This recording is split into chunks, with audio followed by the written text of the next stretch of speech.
Welcome to our podcast where I, Keely Severson, Alicia Swami, and Eric Johnson are exposing mold.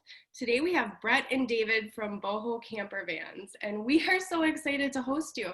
I have to tell you guys, Alicia shared the clip with us, and we shared it with our Facebook audience about your Shark Tank little your presentation, and it was so cool watching all the sharks fight over who got to help your company. It was awesome seeing everyone so interested. And your company is a great fit for our audience because we work with environmentally injured people who are looking for, vehicles that are mobile, that have dual purpose, or like smaller RVs. Eric here has actually made a mobile unit himself just for that purpose, and he's constantly urging me to get one. But I'd love to hear your background story about how this business idea started. I heard it had something to do with a vacation in Hawaii. Is that correct? Yeah, that's he did. Yeah, so this is David. I'm one of the owners, and Brett's sitting next to me. He's the other side of it. Yeah, so it started just it really was a trip to Hawaii. I had been years ago and saw that there was a cheap ticket to fly out there, and just immediately booked it kind of on a whim. And we didn't have lodging, and we started looking at lodging on the island of Maui. We were a bit blown away by the pricing. We had this cheap plane ticket thinking it was going to be like a nice cheap vacation to Hawaii. For those of you who have been, that's not the case. But we ended up finding a camper van to rent, and I'd always heard about it being pretty popular out in New Zealand and Australia, but it wasn't something that was super mainstream or common yet. And this was, call it 3 years ago. We just had an awesome time. I went with my fiance, and it was cool because you get to explore the islands in a totally different way. You get to camp close to the beach without paying for the super expensive resorts. You get to do road to Hana, which is something we wanted to do, and you need to rent a vehicle anyways. So we came back from the trip just all excited, thinking this is something we want for ourselves, because we are in Arizona, and there's actually there's a great amount of things to see here, whether it's national parks or there's dispersed camping areas, just lots of land that's untouched that a camper van would be really good to explore with. So after we got back, Brett is actually a friend I've known actually since our high school days, and he lives out in Phoenix as well. We sat down one night and we had dinner, and I told him about the idea because I'm not a builder. It's kind of funny to imagine that because we have a large shop now, but I'm not a builder, and Brett is. And so we talked about the experience. I said, hey, if we can just get this van built, we can kind of go in at 50-50. We'll use it when we want and then rent it on the side, and hopefully we can pay off the investment. At the time, I ended up, we thought it was a good idea, and Brett was like, yeah, sounds cool. And if you guys knew me, you would know that I always have lots of crazy ideas, and sometimes they come to fruition, sometimes they don't. So I think we left that night with, kind of excited, but yeah, we'll see if it really happens. Yeah. We ended up finding a van that week. I called Brett and I said, hey, I bought the van. And you were like, I guess we're doing this, right? We're going to do it. It's real now. Also kind of crazy is that at the time I took out $16,000 on a credit card to buy the van. That's all the money I had or didn't have. And so it was really kind of this idea of let's build the van, and we did it basically nights and weekends because we were working full time. And we put it up to rent, and we were just immediately amazed at how many people were renting it. We were hoping to be able to just pay off the credit card within 15 months before interest hit. And very quickly we realized that it was going to generate money on top. So what did we do after that? I mean, we decided maybe to get another one, and then. Yeah, I think it was, so the first van that we had was Stevie that we got built out. And then, we had bookings for that.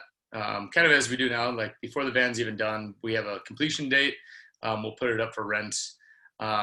And that happened. And then we just decided, hey, let's just go full 50-50 on this. We already in 50-50 for the, David bought the van. I paid for the materials to go in the van, and then, the labor to build it out. And then it kind of just became natural as the first van was rented out basically immediately. And it was rented out for like 2-3 months within, like a month of us putting it up, that we should get a second one because there's obviously a little bit of a need for it.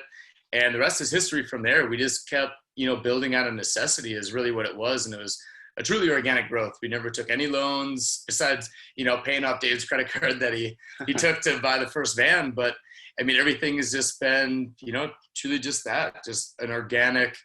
The customers have driven our growth of the company, basically.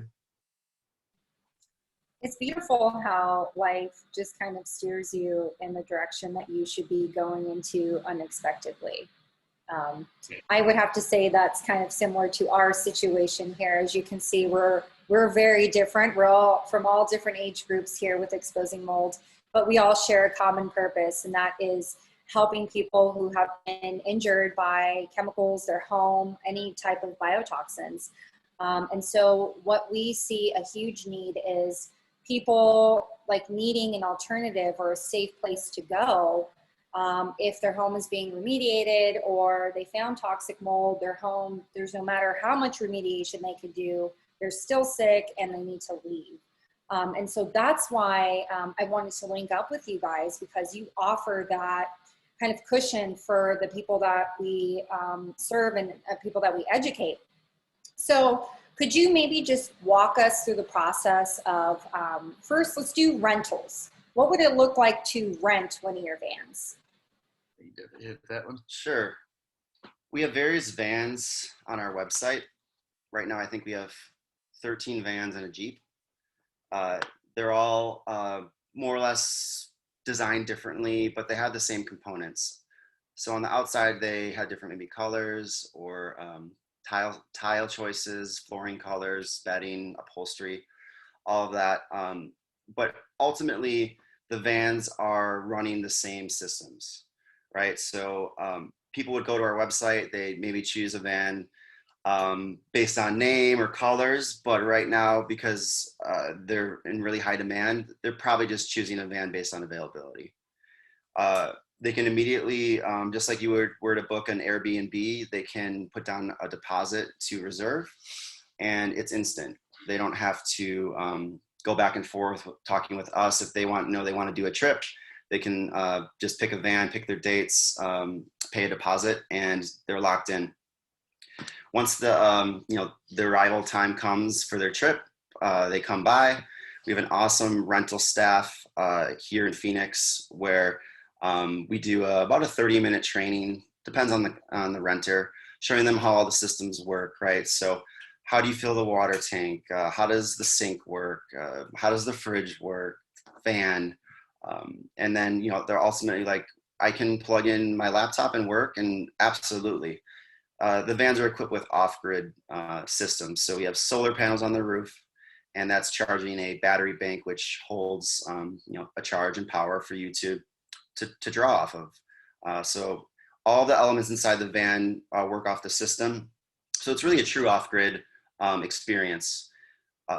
RVs generally will need to be plugged in and hooked up via shore power. We do have that capability if they do want to plug in and run some high energy space heater or something like that. But most people are going off grid. That's really the goal. If they wanted the amenities of an RV, they would probably rent an RV and hook up at a campsite. Or run a noisy generator that, wakes up the whole campsite or, stuff like that. Yeah. But, it just depends on what people want.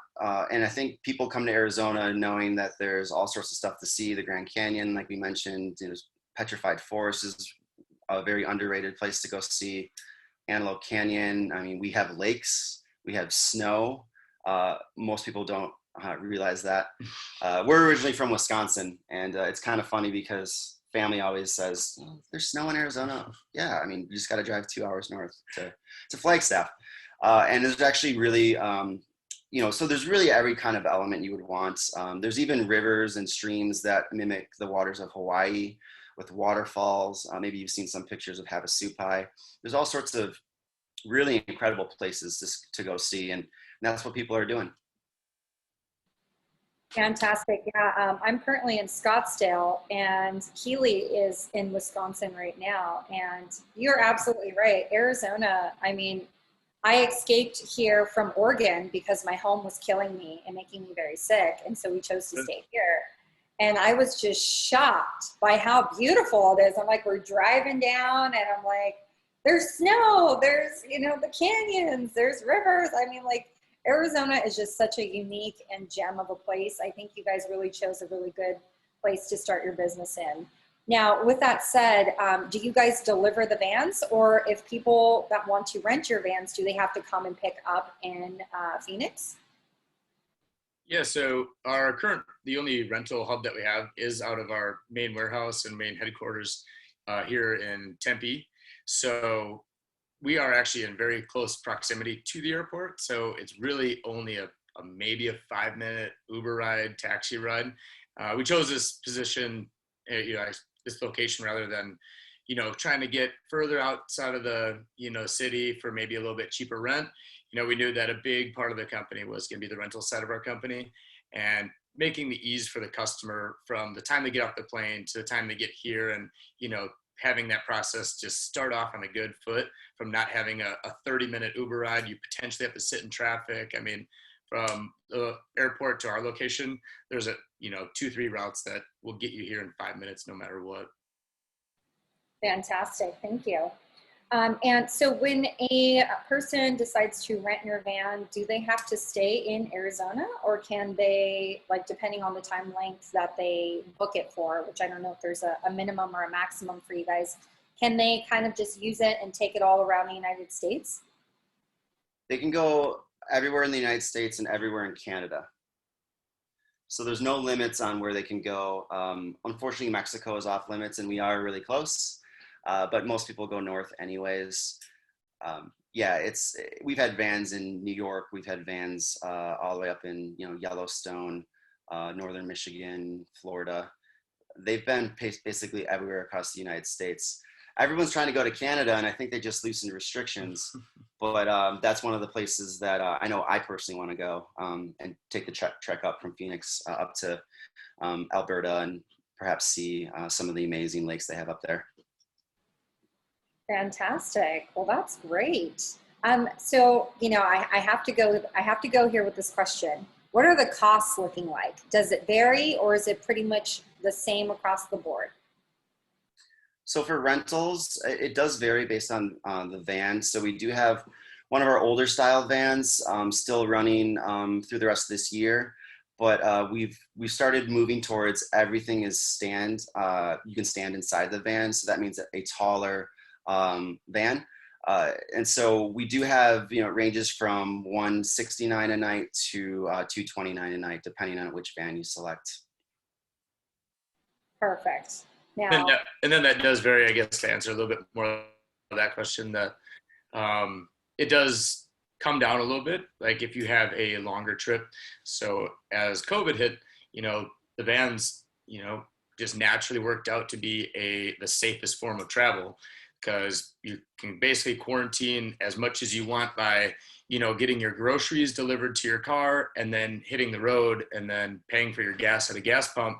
That we had people go, like David said, all the way back to New York and Maine and Florida, Tennessee, Carolinas, because they couldn't fly back to see family, or maybe they were already, had a pre-existing condition of some sort that would lend COVID to, just kind of being, a little bit harder on their system. That, renting a van just became a natural form of travel for a lot of people, and, getting around to be able to still see family and check in on people and, do what they had planned for so long that they got quarantined and trips got canceled. That, we had a number of people that, they had trips going overseas, somewhere in Europe, or, you name it, around the world. And the vans landed themselves, as far as the rental arm, or even purchases. A couple of people purchased vans because they just saw that, they have, just kind of nowhere to go at a certain point when the government and, shutdowns happen, or they just are trying to be safe by, distancing themselves and being responsible. Yeah. My husband and I kind of did the whole camping trip from Oregon down to here during like that time frame. And it was, that was like the most popular form of travel during the pandemic was, people in RVs, going to camping spots, being in nature and everything. So I'm sure you guys got a lot of business during that time. So that's good. And, I know that we're all thinking it, how do people take care of their bathroom needs when you have a van? Because we know a lot of these vans don't have, like a nice bathroom and a shower. Sure. So we do, again, off-grid is the whole mantra with us, right? And even when you have typical black water tanks with an RV, you have to have a dump site. There's, it's not really an off-grid system because you do need to interact and you do need to, dump your system. What we do is we use cassette toilets. It's really as simple as, using it and dumping it when you need to. And, usually what people will do is they'll find facilities at the campsite or wherever, they're camping when it is time to dump their toilet. It's a 5-gallon tank and it can just pour right into an actual plumb toilet, say at an outdoor campsite, so they can dump it there. Some people will responsibly dig a hole and they'll dump it that way. There's all sorts of ways people use the toilet, but really it's more of an emergency and, middle of the night, there's bears outside, it's cold, I don't want to go outside, type of system. So the toilets is really, it works, but it's not your typical RV toilet setup. Fantastic. And then, so on the outside of the van, is there like an outdoor shower type of thing already built on it? Yeah, so we have built a couple vans with showers indoors, but even those end users that typically want a shower on the inside, and like I said, we've only done a couple of them. They're living out of their van full time, but the honest truth is they have said that the use of the indoor shower kind of becomes a closet and a storage space.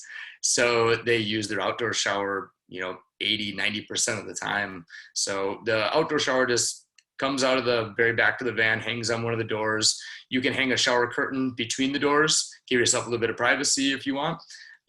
Or, we got renters that come back and say, we took naked showers in the woods. It was pretty awesome, and, everybody gets to kind of choose their own jam with that. But yeah, it's, so to answer your question, yes, there's a shower, and it's also convenient out of the back of the van as well.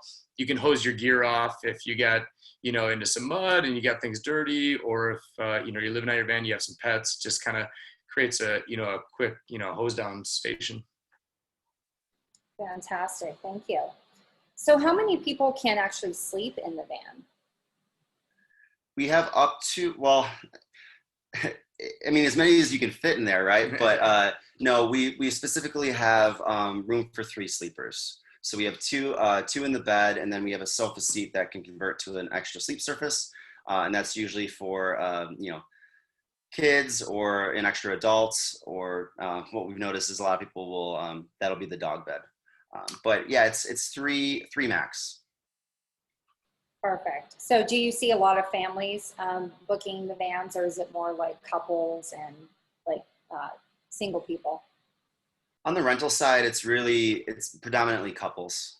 We do see some families, but it has to be a small family. One child. There's an opportunity to do like a 4-seater, but sleeping gets a little tight. So we always like to just tell people 3, but we have had some people come by and we're like, well, there's only room for 3 and there's 5 of you. And we're like, are you guys okay with this situation?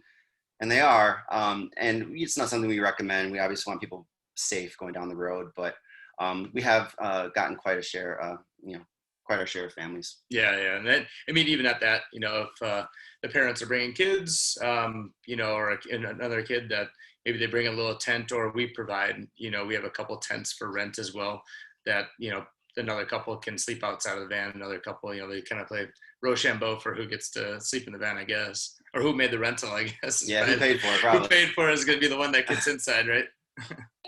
Awesome. So I just got a little fur baby the other day, and I'm really excited. He's looking at me, looking all cute. Do you guys allow pets in your rental vans? So we do. We just started specific vans. The answer is yes. In the past, we had some unfortunate issues with pets. It's not the pet's fault. It's probably the owner's fault. But yeah, no offense, Lisa. we just started offering that in specific vans because we know some people just like to travel by themselves and their dog, and we're seeing a good response from that. And as far as this podcast goes, we've always wanted to be as fair as we possibly could to every single renter. So if people had dog allergies, we did have, basically when we first started up, we had it where we hired an outside service to do the actual, like a full treatment of the van to get it back to like a hypoallergenic state, which is expensive.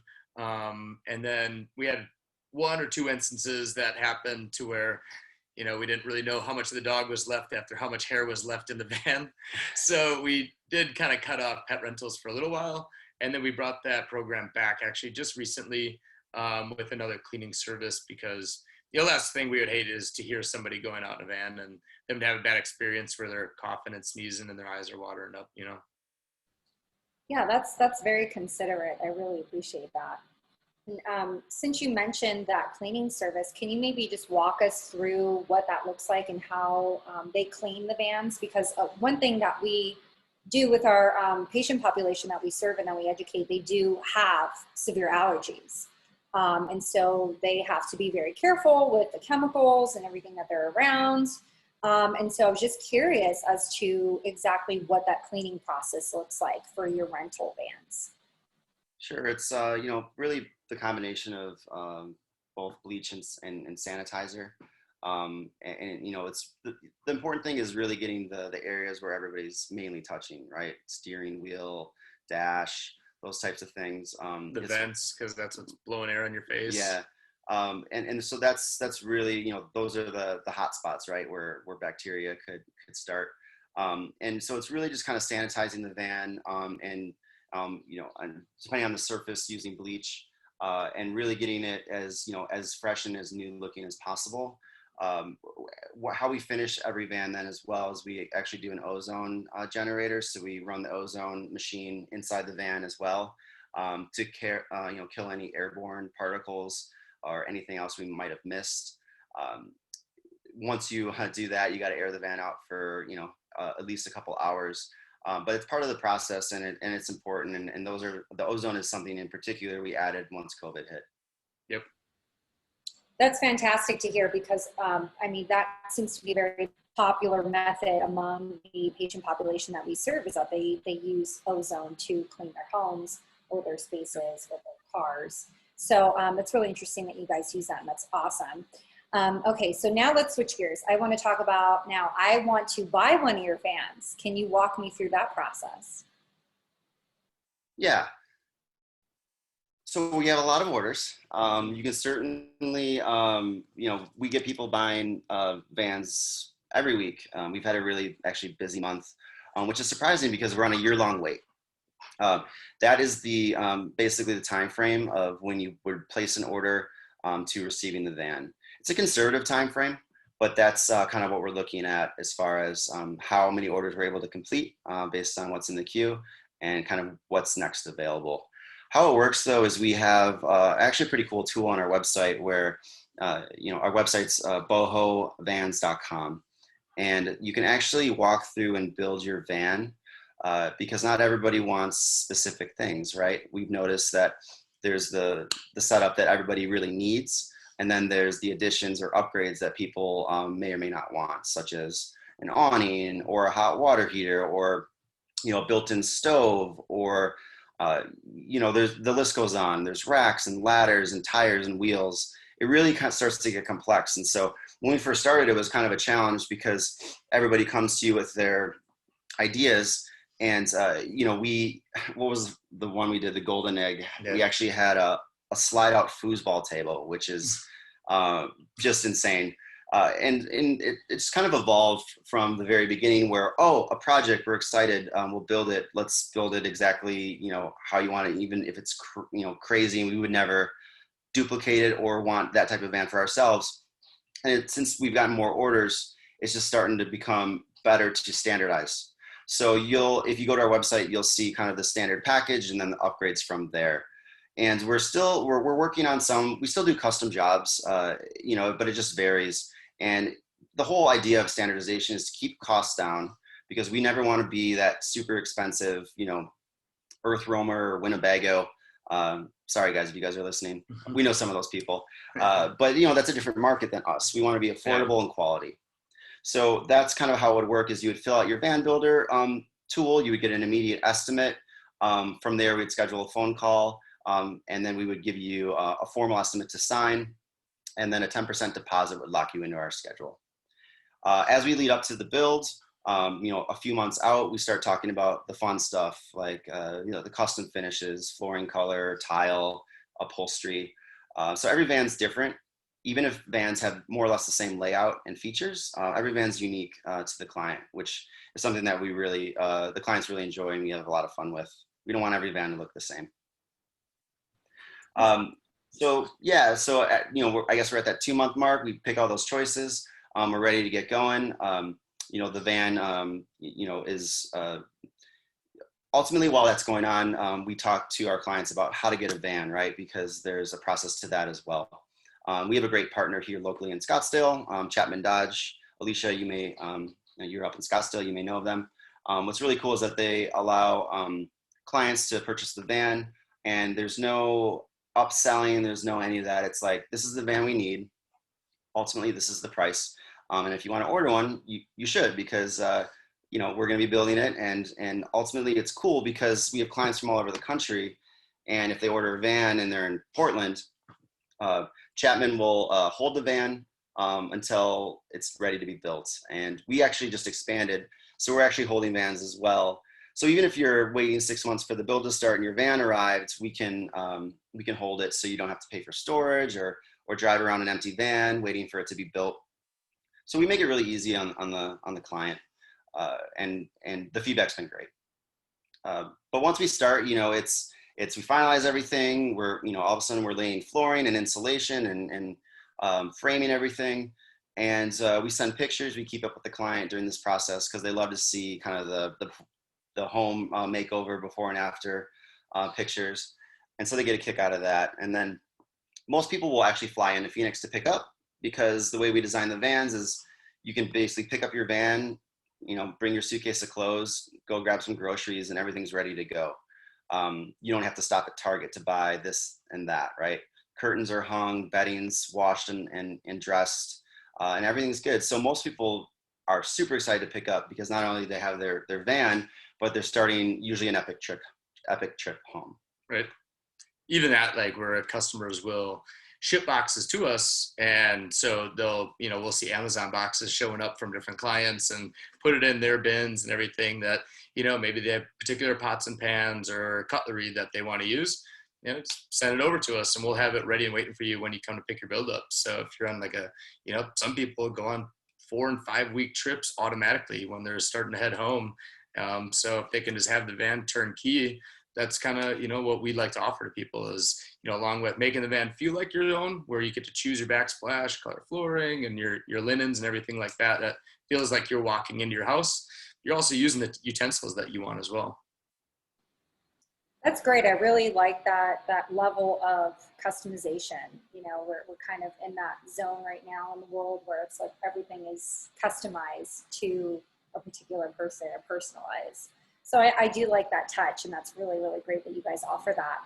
Now, I do have a question about the interior. Say that, you know, I'm a little wary of wood. Are there other materials that can be used on the inside to build out the van instead of wood? I think I seen like cedar on the inside. Please don't quote me, I'm not sure, but maybe you can just clarify that for me. Yeah, so currently we've kind of basically since the very beginning. We standardized with red cedar, and the red cedar has just kind of a gambit of benefits to it. It's very good for thermal expansion and contraction. I mean, it's used in outdoor applications, indoor applications, saunas. It's kind of a natural bug deterrent. Smells good. Does smell great. And along with that, we are using hemp wool for our insulation, and that is actually something that it actually lends itself to where we're at right now, is that it's helping out with like the mitigation of any kind of mold growth or anything like that. If there is moisture that gets back behind the walls, it doesn't really sit and absorb it. It's actually it contains no VOCs or biodegradable components to it.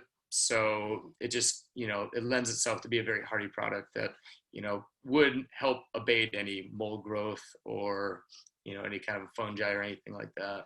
I'm curious, Alicia, what's your apprehension with wood? Is you guys are the mold experts. We've Yes. never encountered any mold, and from our research, red cedar is great because it actually grows in wet climates, and it's actually from what we know is a very good way to mitigate any sort of buildup.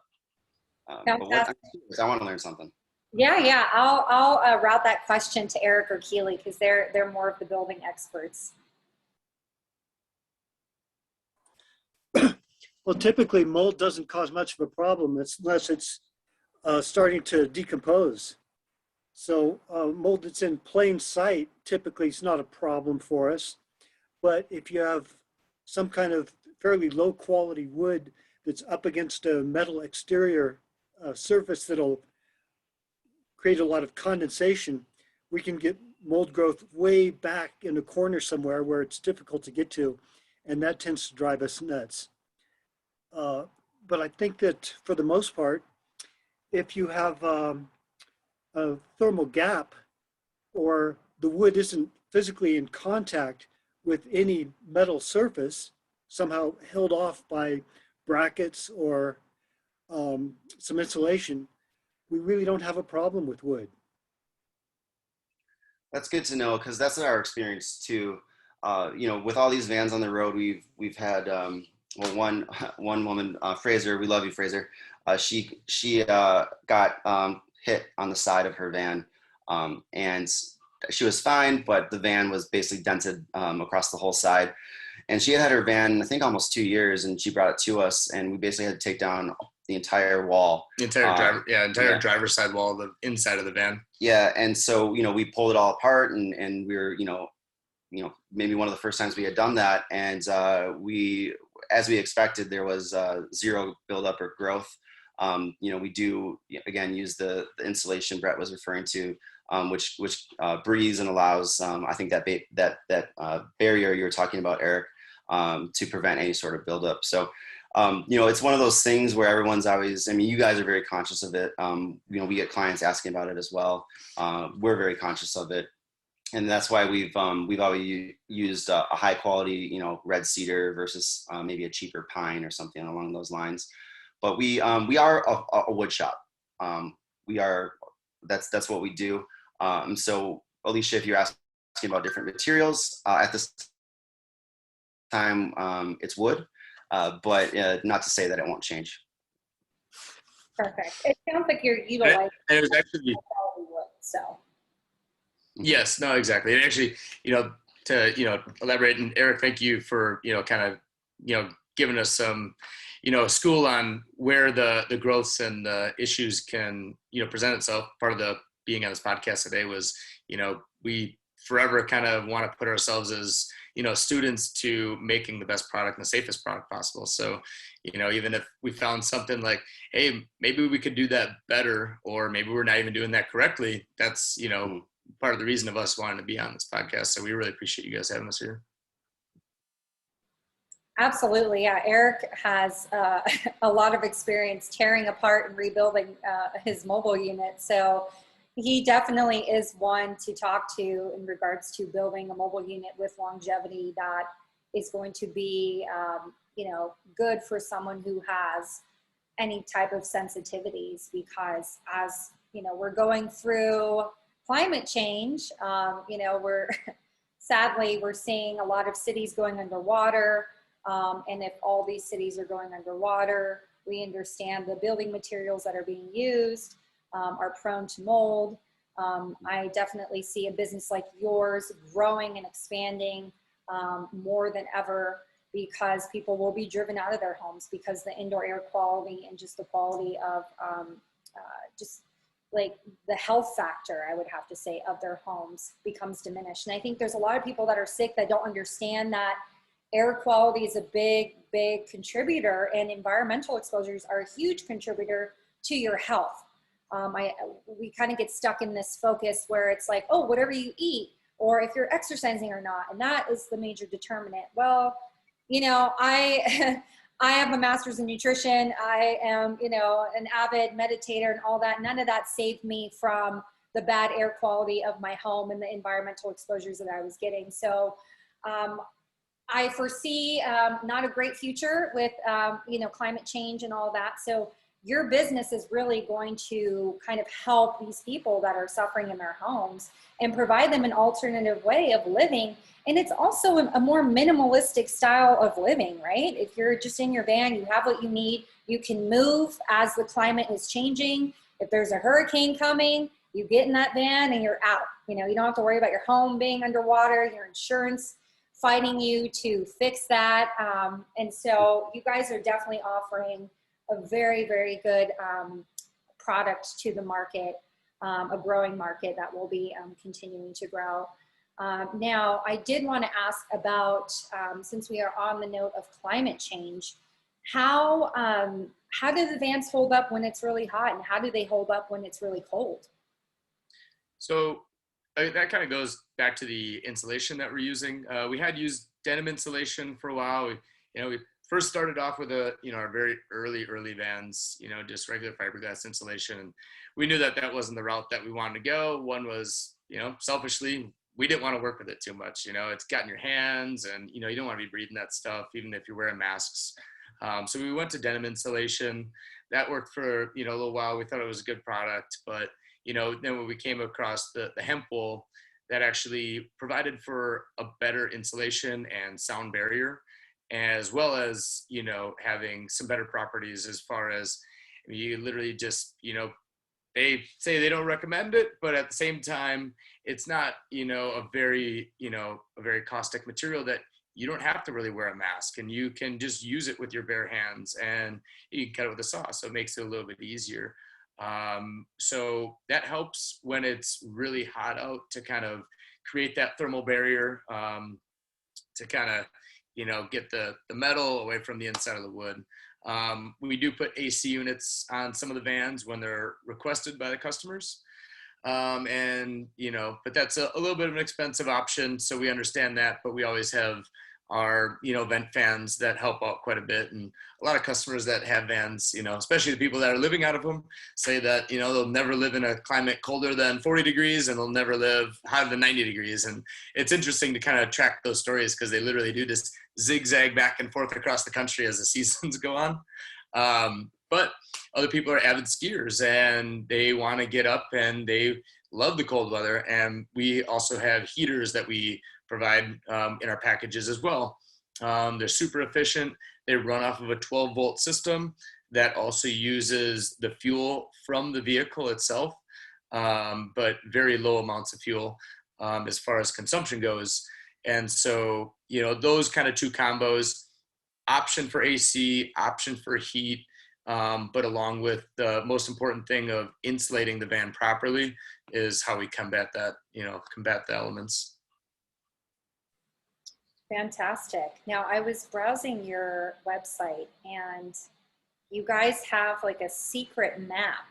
And I was just curious, can you tell us what's on that secret map that is password protected? No, that's good.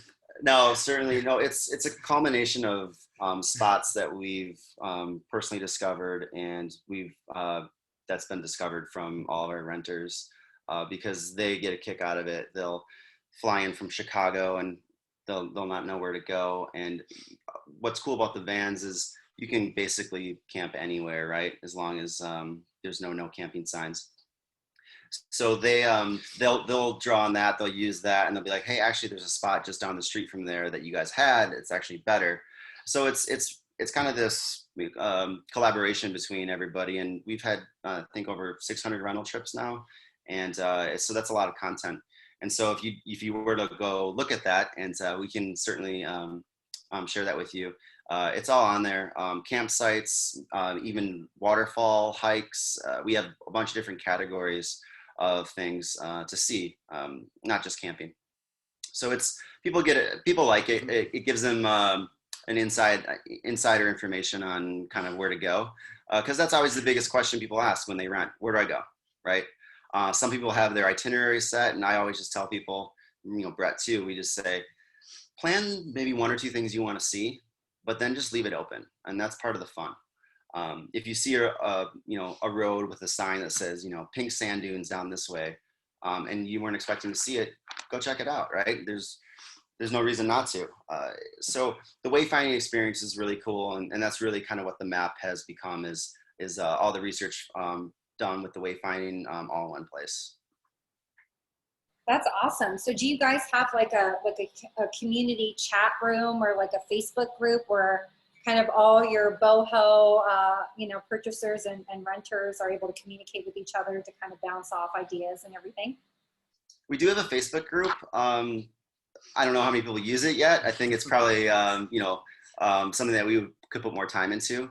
But we certainly feel like we have a community, because we do have people that have been on the road. Every time they come by Phoenix, they swing by and they're like, whoa, your shop got bigger, or oh, whoa, you guys have more employees. And it's kind of cool because they have directly contributed to that growth, and they feel it. They feel part of the family. And we always tell people that, you're part of the family. And so we communicate with a lot of clients. And in the beginning, it was, we'd get a text message after they leave and be like, is something wrong, right? That's your natural inclination. But very, very, very rarely is there a technical question of, it's more a, hey, look at this cool picture I took. Can you share it on your social media? And it's really cool because it makes my job easier, because I run our social accounts, and I don't have to go out and get content myself. It's being generated by everybody else. And it's unique, really, and there's meaning to it, because this might be their first time ever seeing the Grand Canyon. And if you've never been, you should go. But if you have gone, you probably remember the first time you saw it, because it's just one of those things that's, you don't forget. But yeah, the community, I think, is something that we're working on advancing with our business right now.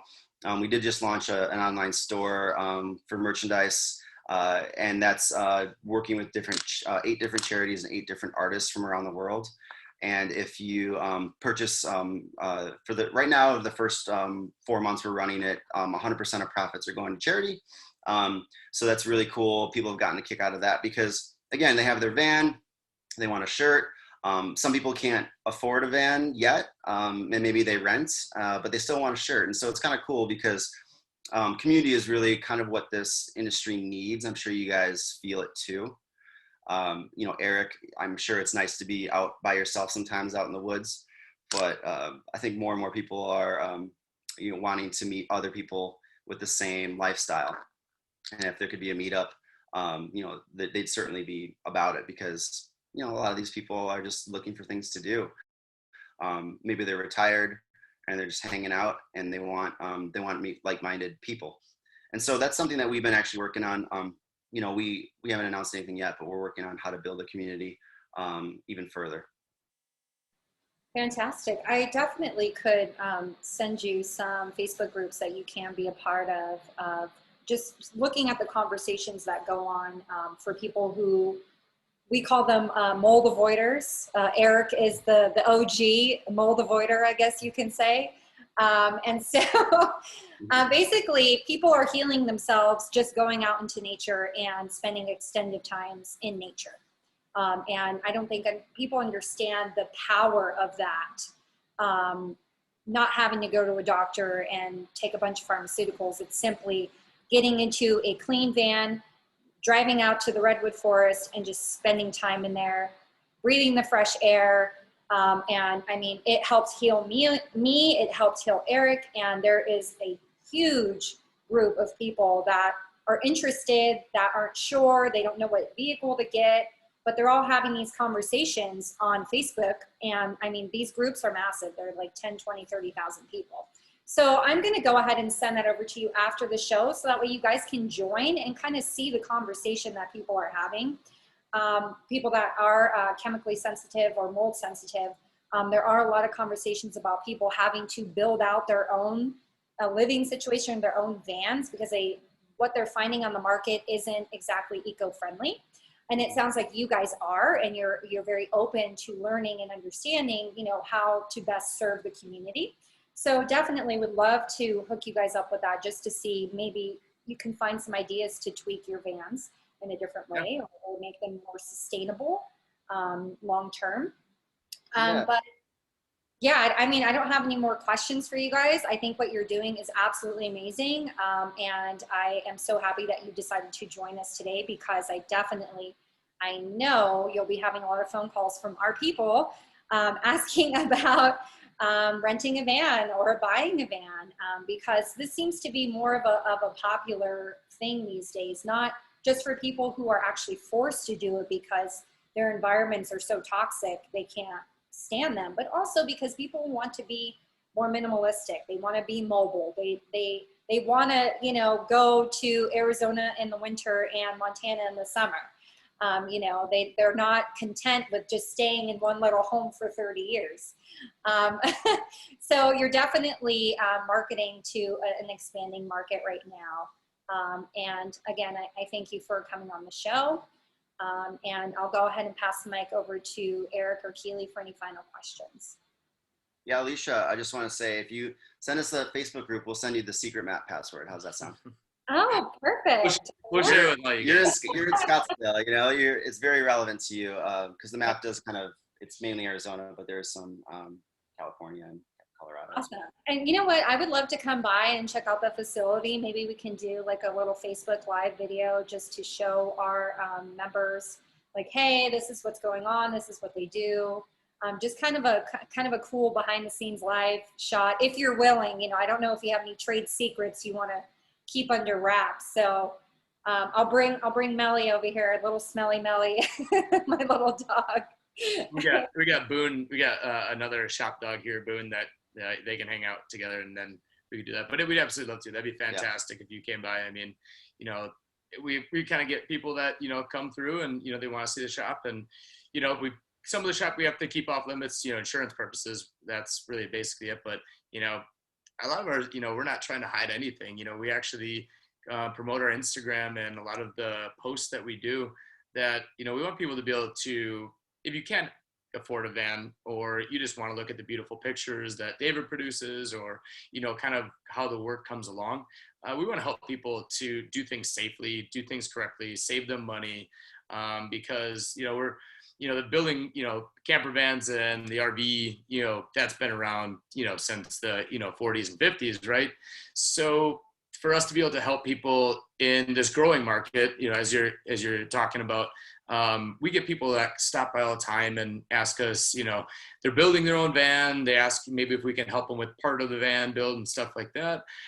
Unfortunately, we can't help with certain aspects of their builds, but we will kind of, you know, let them know, hey, here's a material that we're using. Here is kind of where we get it, or, you know, XYZ questions to help them along in their build process, because, you know, we're very fortunate in the growth of our company. We kind of want to pay it forward to the people that are doing it on their own. Maybe they can't afford their own stuff, like David was saying, but, you know, if we can help them save money, and that would allow them for, you know, a better upgrade down the road, because they haven't made a mistake on, you know, any number of aspects of the build that they have to redo 2-3 times. You know, we're all for that, always. One question that I had for both of you, David and Brett, that was inspired by listening to you speak about, you know, wanting to maybe learn from our group. Are there any questions that you have for us?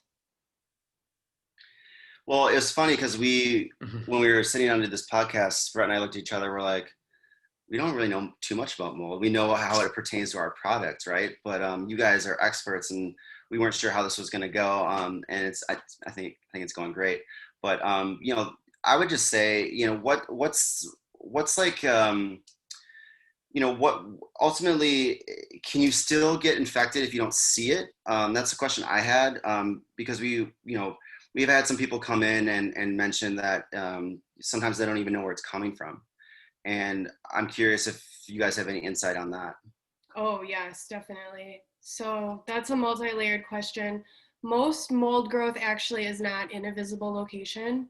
For example, a roof leak that leads to dampness inside of a wall, and so there is mold growth, and then the mold can release mycotoxins that people can inhale, and they can affect their health. So this is like one of the big problems that Alicia just kind of touched on when she mentioned that there are so many people who are sick that don't even know that it's because their basements are damp or because they didn't really fully repair that chimney leak.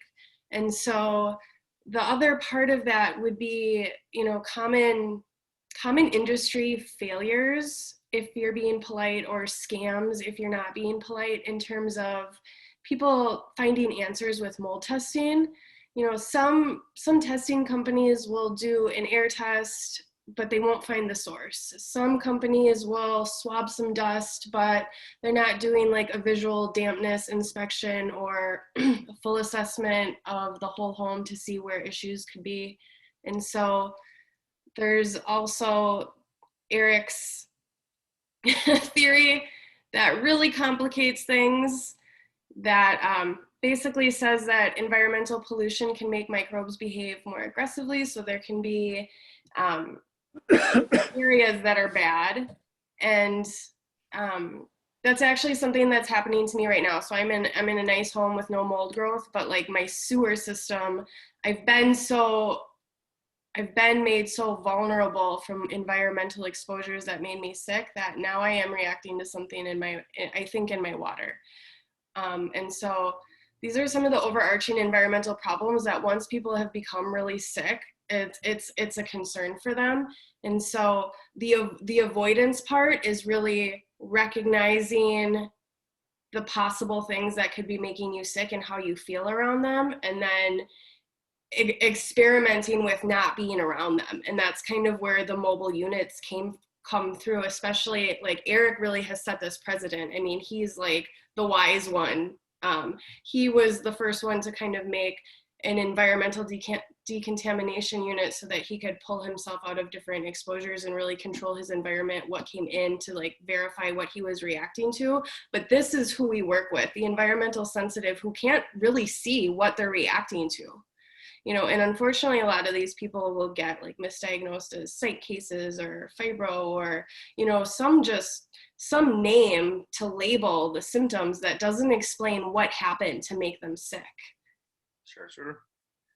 Well, thanks for that answer. That's interesting you mentioned that, because, you know, with what we do, it's, you know, you want to make sure you have airflow and proper, you know, ventilation, and anywhere there could be water, you know, because, you know, I would imagine, just being a newbie at this, is that water and lack of airflow are probably the big culprits, moisture. But now that you're mentioning that there's environmental elements such as, you know, air quality, water, I'm sure there's certain vegetables you guys avoid, certain farms you guys avoid buying from, things like that, because it could be in your food, it could be on your lettuce, right? It's eye-opening, so thank you.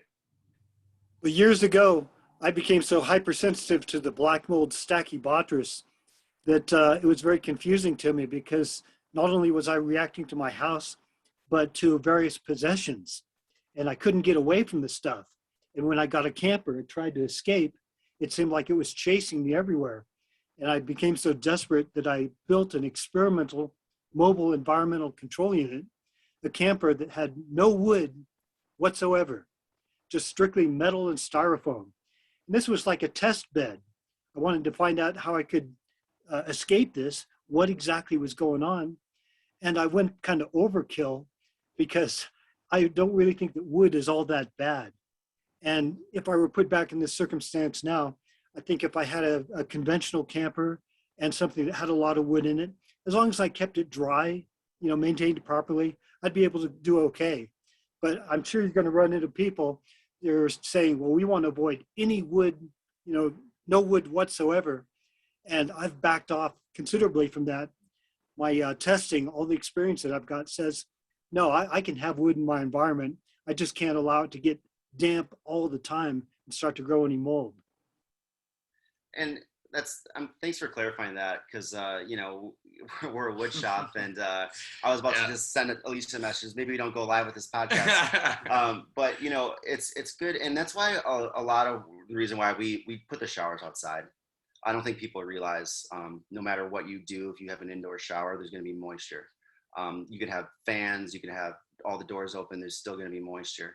You take a shower at home, you see how wet the floor gets, right? Sometimes it's unavoidable. So, yeah, I mean, thanks for clarifying that, Eric. I think we do our best to make sure that there is no moisture buildup at all. And from what we've seen and talking to clients who've been on the road for a couple of years now, it's working beautifully. Yeah, and Keely, I think you live in Wisconsin right now? I do, yes.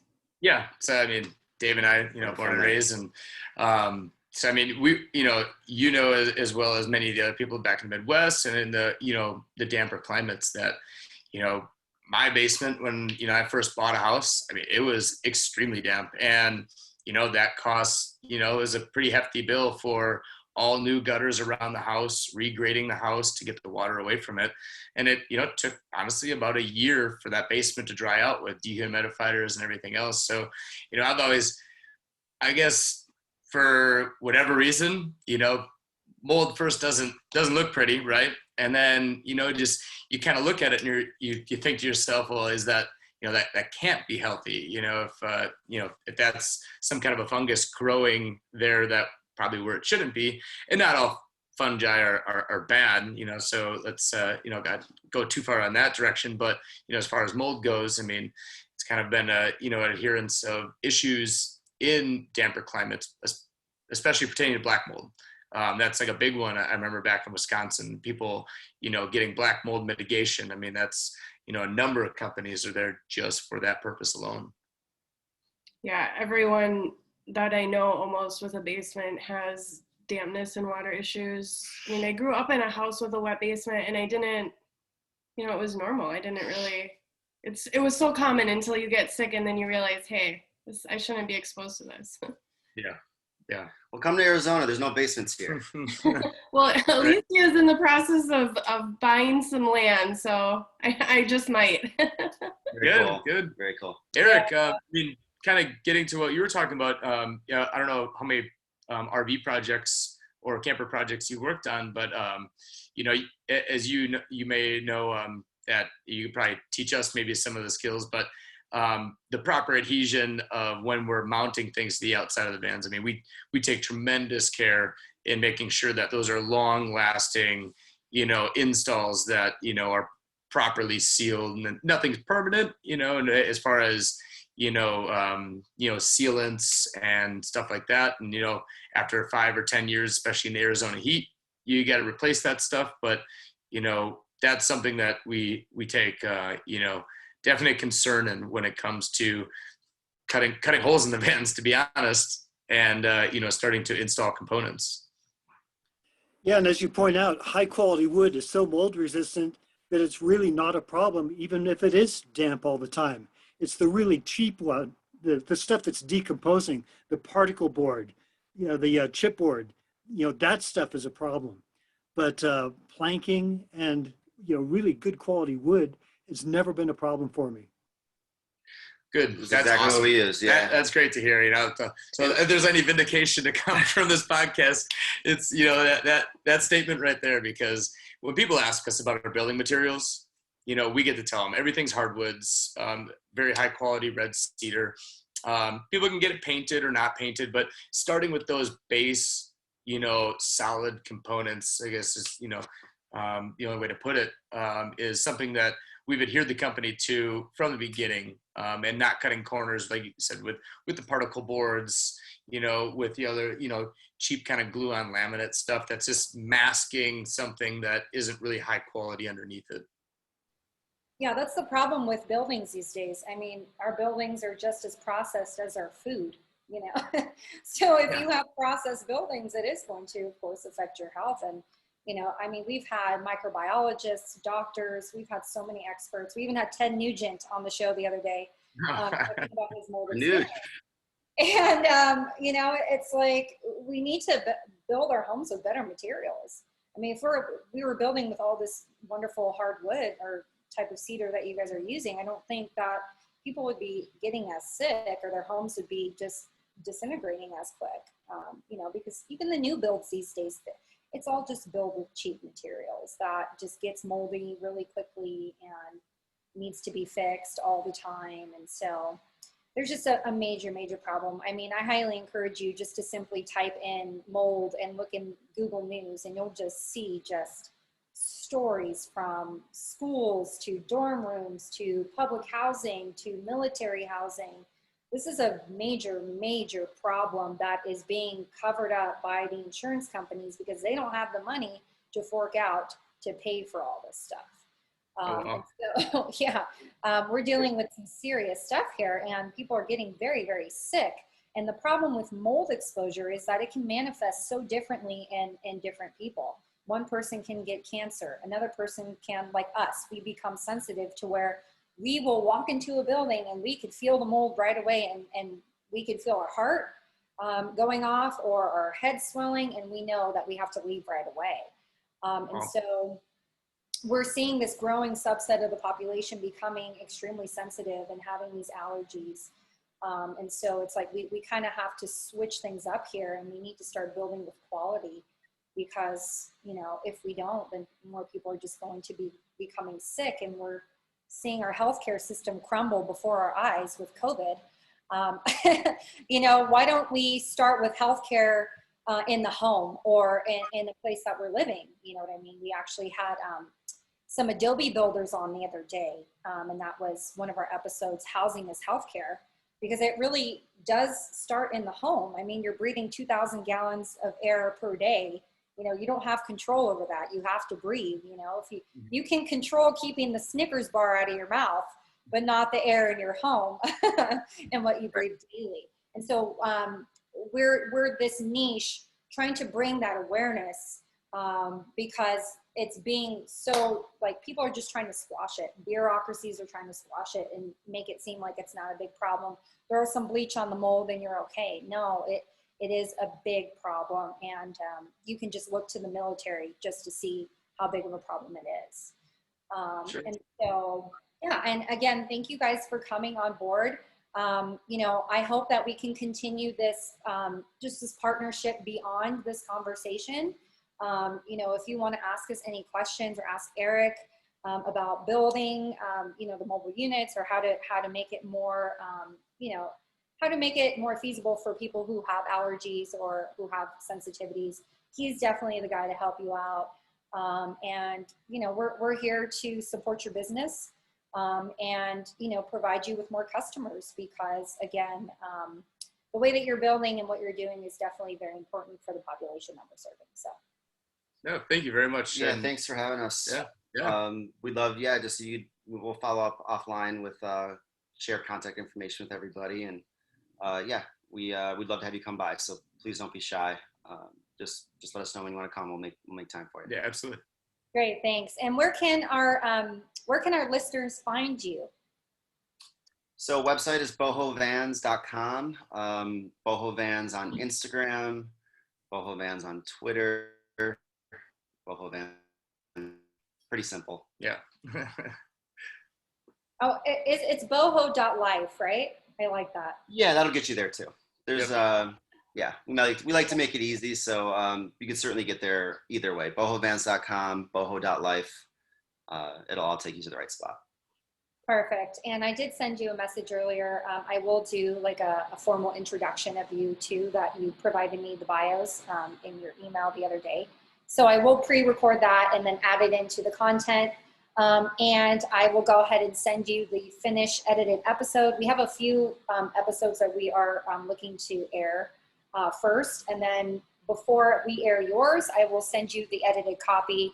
You can listen to it and say, yes, I want this, or no, I want to remove XYZ. I'd be more than happy to do that. And yeah, if there's any other links or any special promotions or anything that you'd like to let our audience know about, feel free to send that information over to me. But yeah, right now the airtime I think will be in the next few weeks for this episode. And yeah, we'll be in touch. Thank you. I just want to say that I love, love, love the smell of red cedar wood. It's one of my favorite smells, to go somewhere and smell that wood. And I know that it has antifungal properties. And I know that the average person who thinks like all wood has to be eliminated because they've been mold injured kind of gets into that panic mindset. But red cedar wood is, Eric has actually taught me this as a student. Like even if it would happen to grow fungi, that fungi actually wouldn't produce as dangerous of mycotoxins as fungi that's growing on a lesser board like the particle board. And so I just wanted to clarify that one last time, because I don't want anyone to be hesitant. Some people are like overly freaking out about like all carpet or all of this or all of that. And cedar wood's amazing. And thank you guys so much for your time today. Yeah, thanks guys. We learned a lot. Yeah. So again, thanks, for everybody kind of backtracking on a lot of, not backtracking, but like, giving the, validation, and Eric to kind of, to fill us in that, it's, we came on this, wanting to learn something and, make a safe product for everyone. And, we're, as Elisa was alluding to, a lot of things right now are, how do we build it cheaper? How do we build it faster? How do we build more of it? And our company, we honestly, we do want to build faster. We do want to build more product, but it's never going to come at the sacrifice of a quality or a safety standard. So to hear that a lot of the components that we're actually using right now, even, down to just, the insulation, is, just keeping the high quality stuff is actually doing a tremendous service to our clients, which we've hoped it would. And so it's very good to hear the validation of that. Yeah, it's clear you're a company with integrity, with mindfulness towards the population that you serve. It's very, very clear to us. Thank you. Thank you very much. You guys as well. You guys take care. Take care. Nice meeting you all. And we'll talk soon. Sure. We'll keep in touch. Bye.